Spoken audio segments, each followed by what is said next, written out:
Thanks for coming. As you know, we are here to introduce and celebrate Matt Quatraro becoming the 18th manager in Royals history. Matt comes to us from the Rays, where he's been the bench coach. Before that, had some time with the Cleveland Guardians.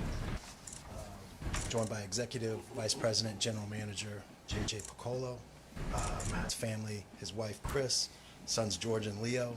We welcome you to Kansas City and to the Royals.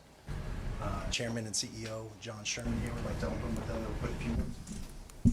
Yeah, thank you, Sam. And I want to pass this off to the two people that I think you've all come to see today, but let me just make a couple comments. Big day for Kansas City, big day for the Royals.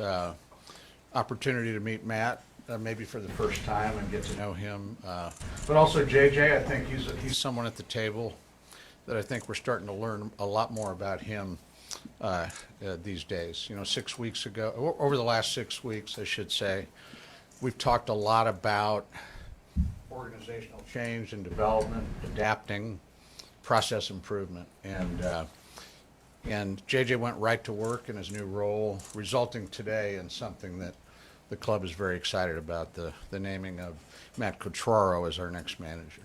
And JJ, I appreciate your leadership and the sense of urgency that you've taken in kind of going about as you're crafting your vision for our club and for our baseball operations department. Matt, I would say, you know, this is a big day for us, and as you know, JJ put together a very rigorous process as we went about trying to select the best person for this job, and Matt really rose to the top in that process. His career, if you look at his career, his experiences in baseball, from a player to a coach to a bench coach, has prepared him for the challenges ahead here with the Kansas City Royals. Couldn't be more excited. When we announced this deal earlier in the week, I traded texts with Matt really to congratulate him, and he thanked me for the confidence that we're showing in him. I would turn that around, Matt, and say thank you for the confidence that you're showing in the Kansas City Royals. When we have these processes, we were interviewing Matt, but he was also interviewing us. And while we selected him, he selected us. And so I very much appreciate, Matt, that you recognize both the opportunity and the potential of this club. So I think Sam wants to he wants the lectern back from me, and we'll turn this over to the people that we came to see. Thank you.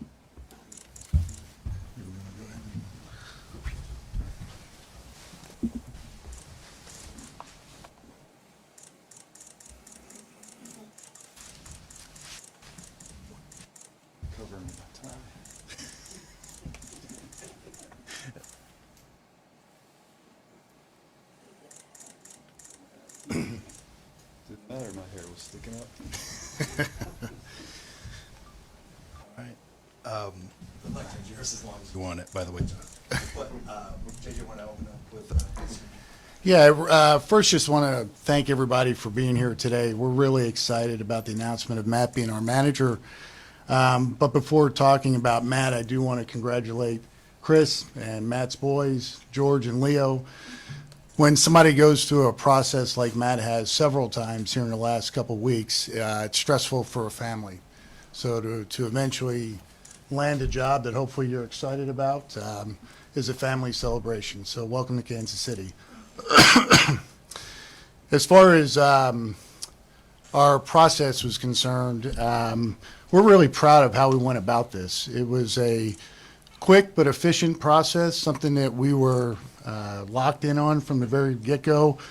I want to thank John for giving us his support in being aggressive but thorough, and his partners. And I know they're excited about Matt being a part of the organization. I want to thank our baseball operations department. They were tremendous from the beginning, setting up the interview. What are we looking for? What are the qualities we want in this coach? All those things that go into identifying what the Kansas City Royals needed at this point, our baseball operations department stepped up. We had a really good panel, a committee, if you will, of 6 people, from the design of the interview to the questions that were being asked, to the follow-up, to the debriefing that happened after every interview that we had. Ultimately, to making the decision of who our manager was going to be, those 6 people were very influential, as well as many others. The criteria, we started out with a very large number of names.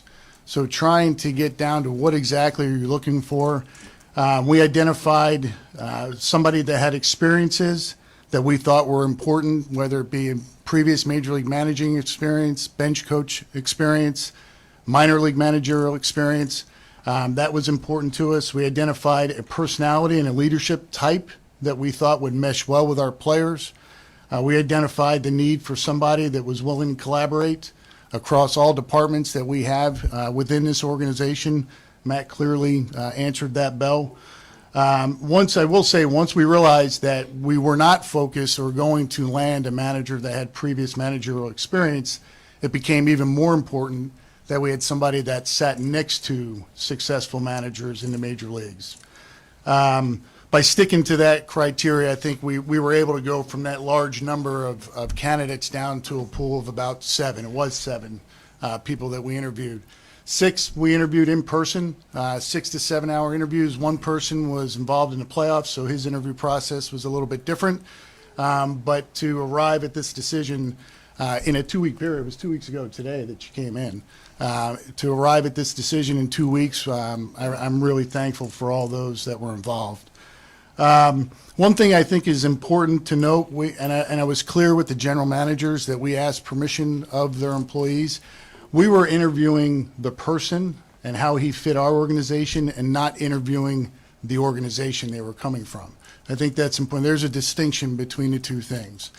And that's something that we knew would come out, and we learned a lot about other organizations, more about their values than their processes, which we were fine with because we knew the background of our candidates. Ultimately, whoever is in this seat, we're going to be able to talk about our processes moving forward. So I want to be clear about that. As for Matt, we couldn't be more excited. He's been through this process many times. He's had a really difficult 3 weeks being involved in many searches.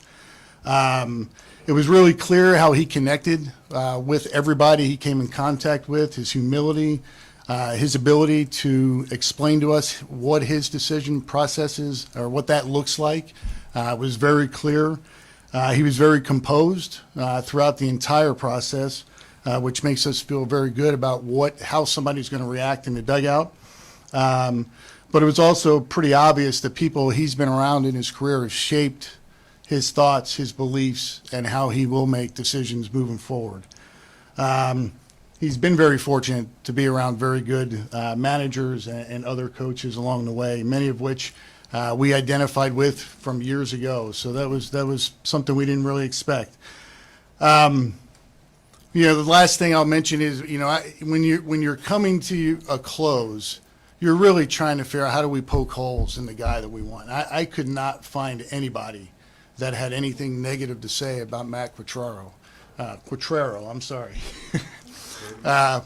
But even after we announced Matt's hiring, the text messages I received, people I knew well, people I don't know well, just really applauding our decision, but more so applauding Matt. So with that, Matt, I want to welcome you as our 18th manager in Royals history.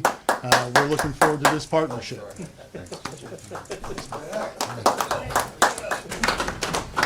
Well, I'll probably just start by saying it won't take long for people here or somebody else to find something negative to say, because people are going to find something at some point, right? This is a tough job and people are going to have negative messages delivered. But I think the one thing that was really clear through this process is that we're going to have a process for the way we make decisions. And I was very confident in that. And that came out every step of the way. And I think that's going to go a long way. The transparency is going to go a long way with the players, with the staff, with the whole organization, with the community. So, but what a tremendous honor, like just to be named the manager of the Royals. It is a culmination of the process, but it's also just the beginning of our partnership together and what we expect to be great things going forward. I feel extremely fortunate to be sitting here today. I'd like to thank Mr. Sherman, ownership, JJ in the front office for entrusting me to help lead the organization going forward in this next exciting chapter of this really storied franchise. It's extremely humbling, and I know I wouldn't be sitting here without the support of a lot of people.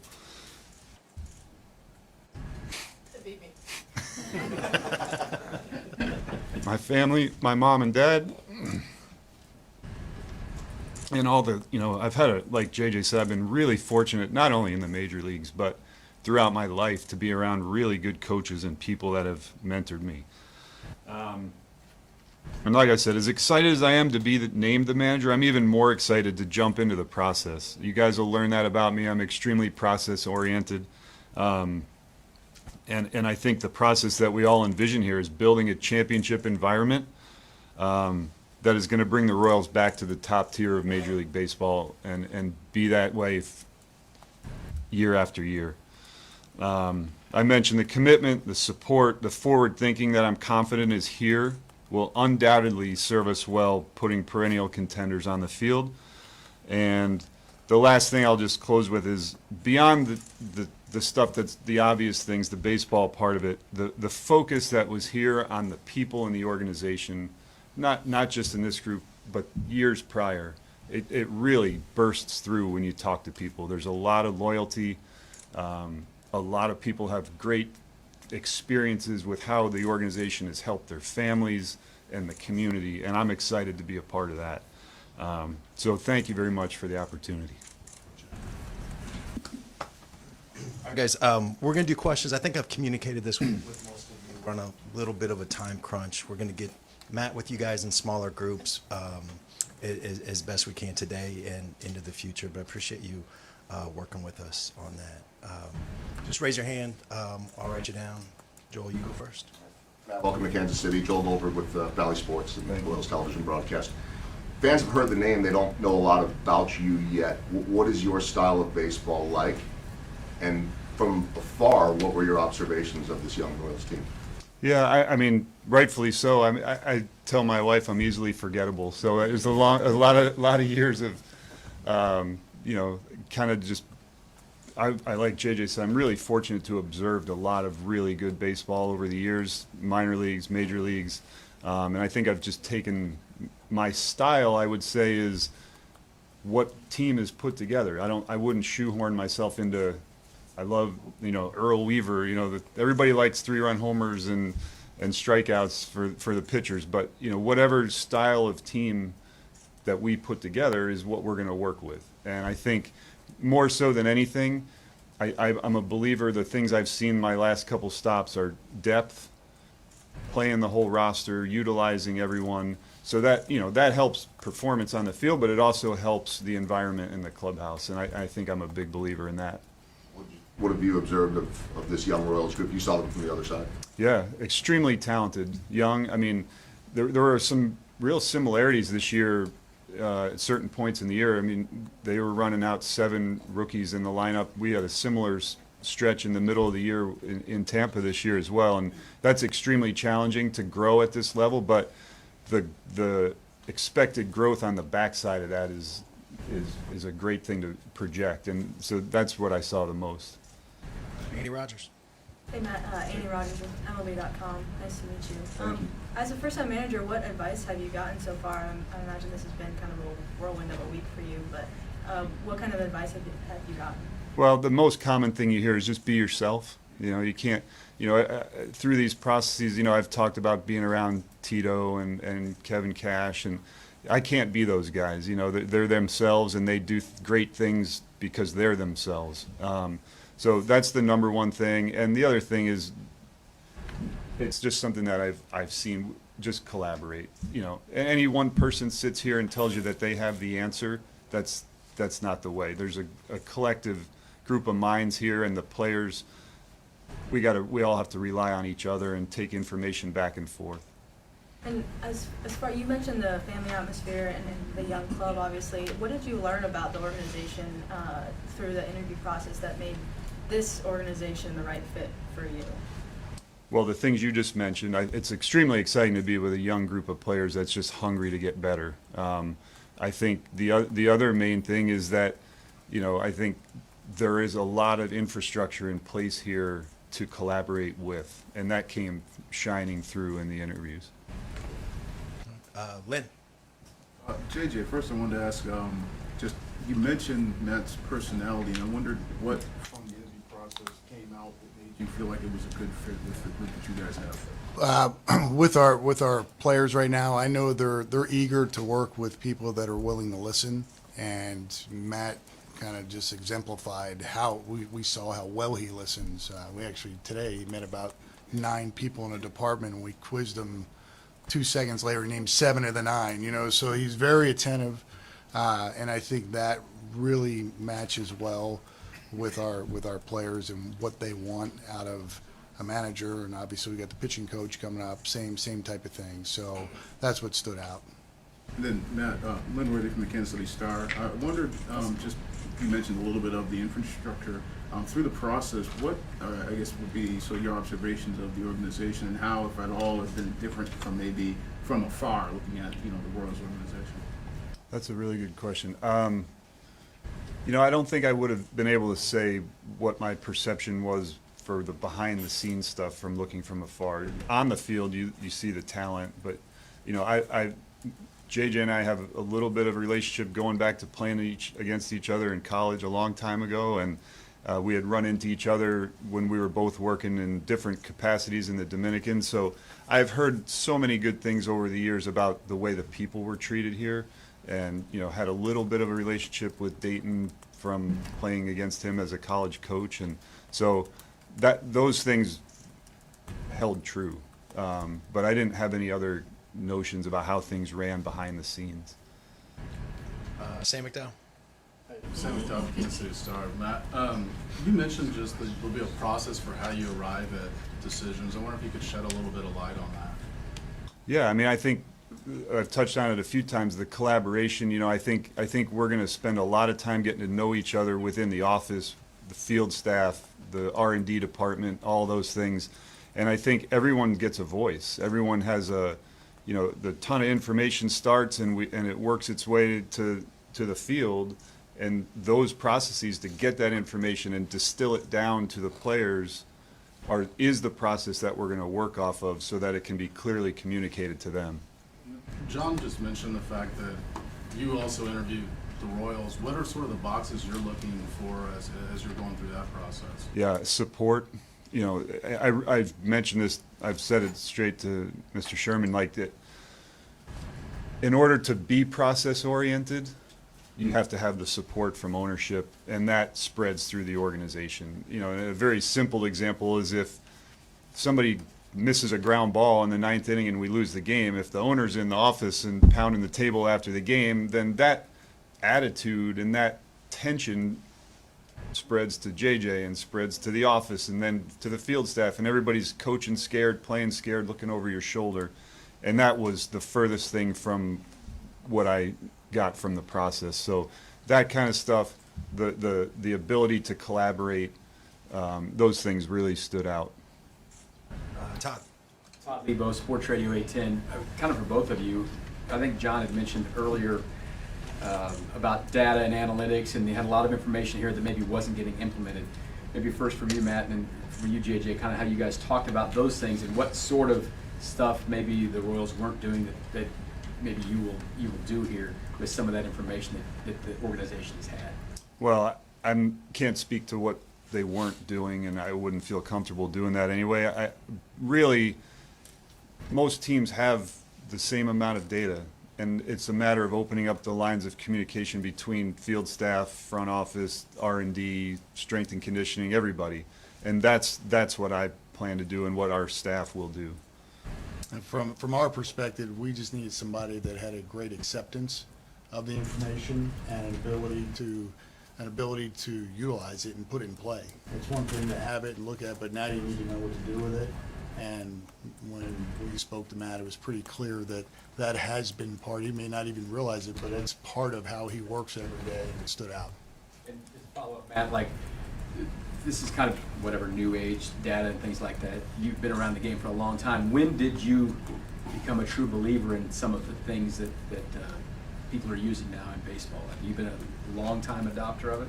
Well, I mean, I was a minor league coach when Joe Madden was managing and Andrew Friedman took over in Tampa, and so I was exposed to what then was new age, shifting and but just really more than anything, it's just being willing to accept a different way to look at things. I think there's a tremendous amount of randomness in the game of baseball, right? And to think that you can control everything by a decision that I make or JJ makes, sometimes you just have to let go of the fact that you have the ultimate control over what happens.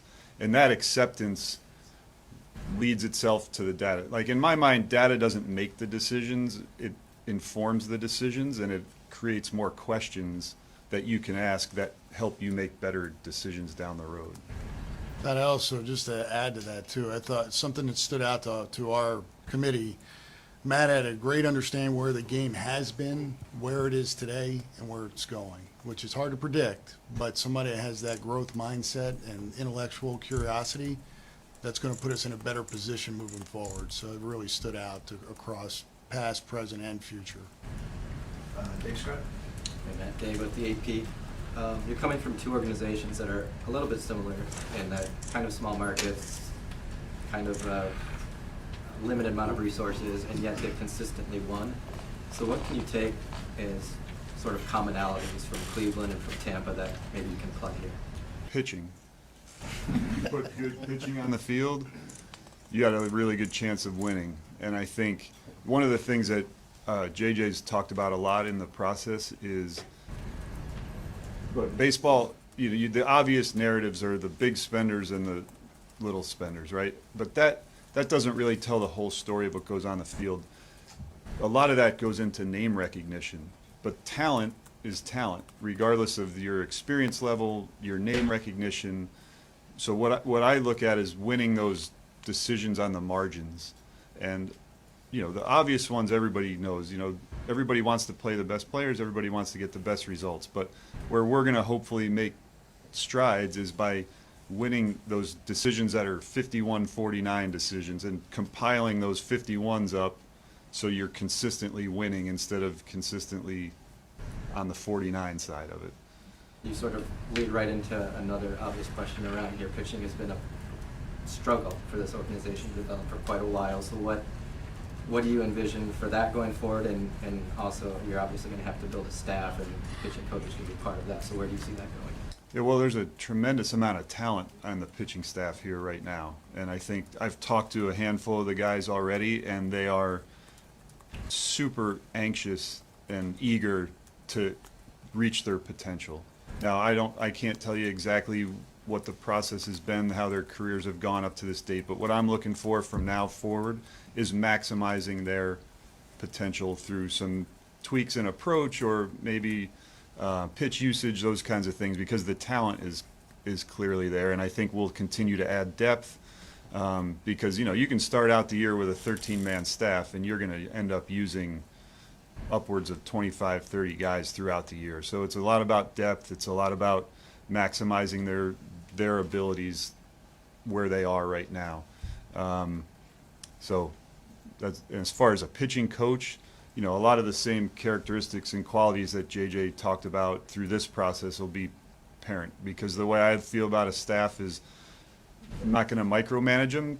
That guy will be the manager of the pitching staff along with the bullpen coach and everyone that's involved in the pitching. The same with the hitting coaches, and they will be tremendous communicators, collaborators, forward-thinking, curious, all those qualities.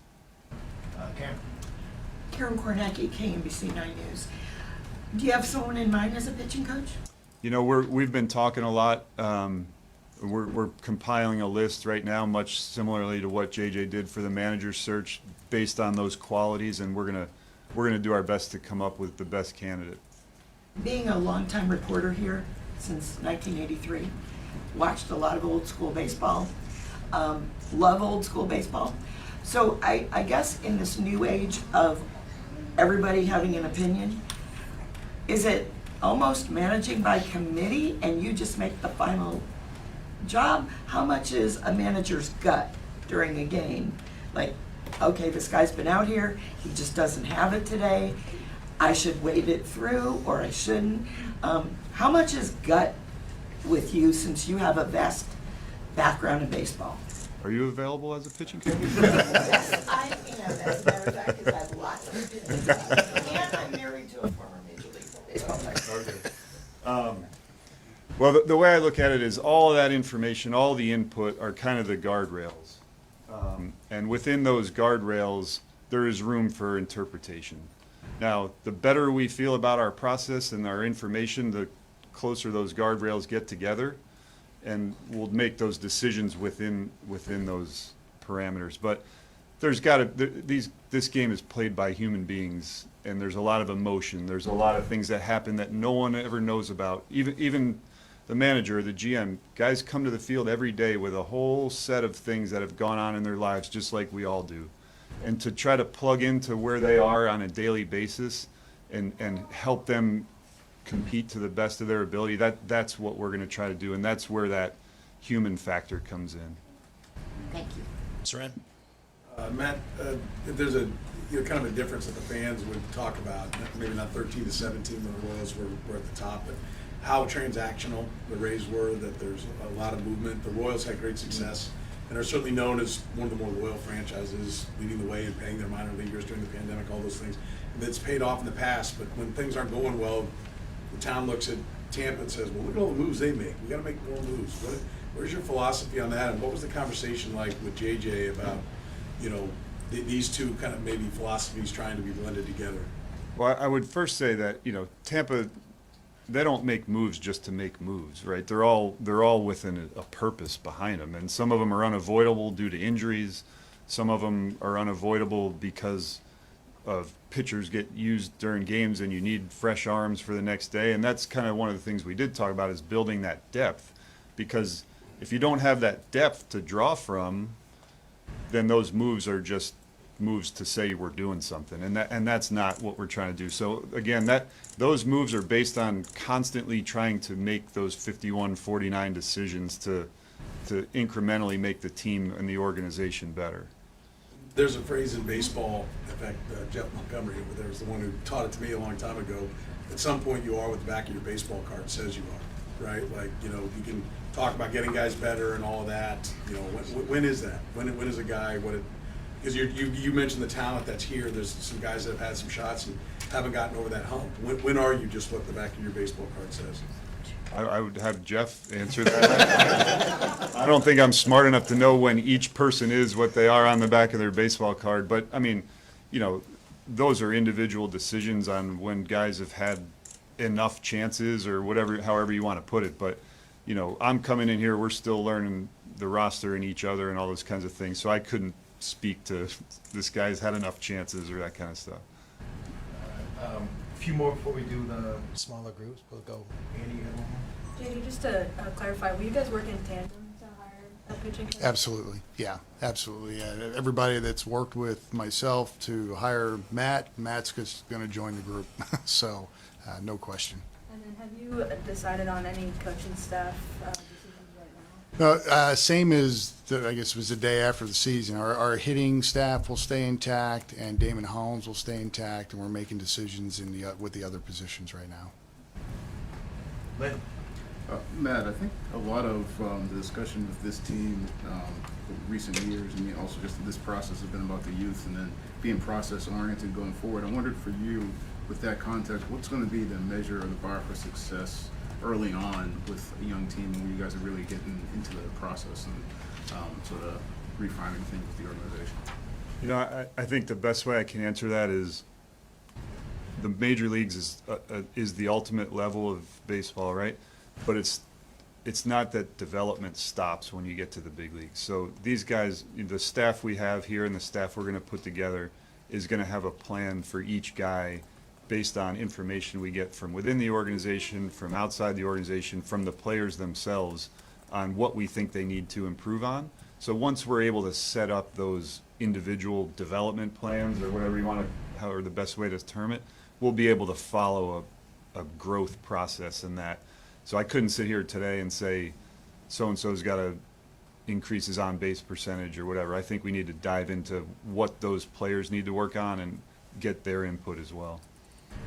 Within that, I guess, also just, the individual development is obviously going to be a primary focus, but I guess in the bigger picture for the team, how will you measure success? Why you're obviously, that's going to be a big part of the focus as well.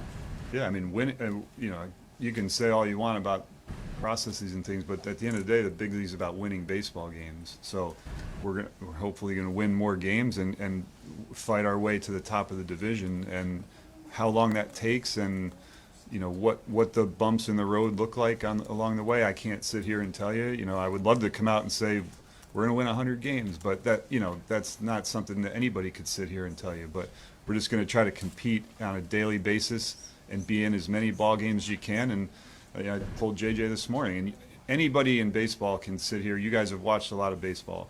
The best teams to the worst teams in baseball, that line of winning night to night is razor thin.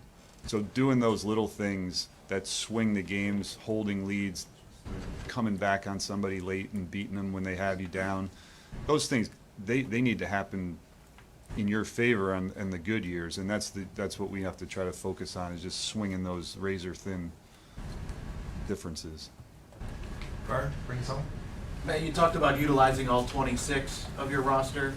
When the players are being told by media and the outsiders about their numbers, when they're viewed as numbers, even by GMs around baseball, how do you make all 26 feel important when they might be the 26th man on that roster?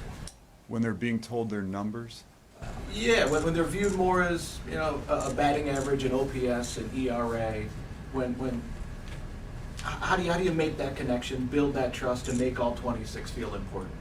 Well, a good way to start is not to view them as batting average and on-base percentage. So I think that's I'm the reason that you buckled me on that a little bit, because I don't think I've ever thought of a player that way. I think of them as a person first, and how do we do that? Is I've started calling guys, talking to them, seeing what they're thinking, and I couldn't be more transparent with that, in that I've told all of them, whatever you feel we need to do in this organization, on the field, off the field, you're not going to hurt my feelings. You need to let us know that, because this is their team. There's no manager of a major league team without those 26 guys. I could sit here and go out there and roll the balls out there myself with my kids, but without those 26 guys and the 40-man and all the players, we don't have a job. So we're going to listen to them. And how do you make them feel important is by playing them and talking to them and using them. I mean, I was a bad player. I sat in that bullpen night after night after night, and that's no fun, right? Just catching bullpens or playing in the early morning games when the good players needed a break. These guys are major league players. They're the best of the best at what they do. And fostering that belief in themselves and what they can do to help. Everybody wants to be part of something bigger, right? We all want to have a purpose, and that's what these guys are going to do. Their purpose is to help win games and get us better. All right, guys. Thanks for your time, JJ and Matt. You got the smaller groups, as you know, but thanks for coming. All right. Thank you. Thank you. Thank you.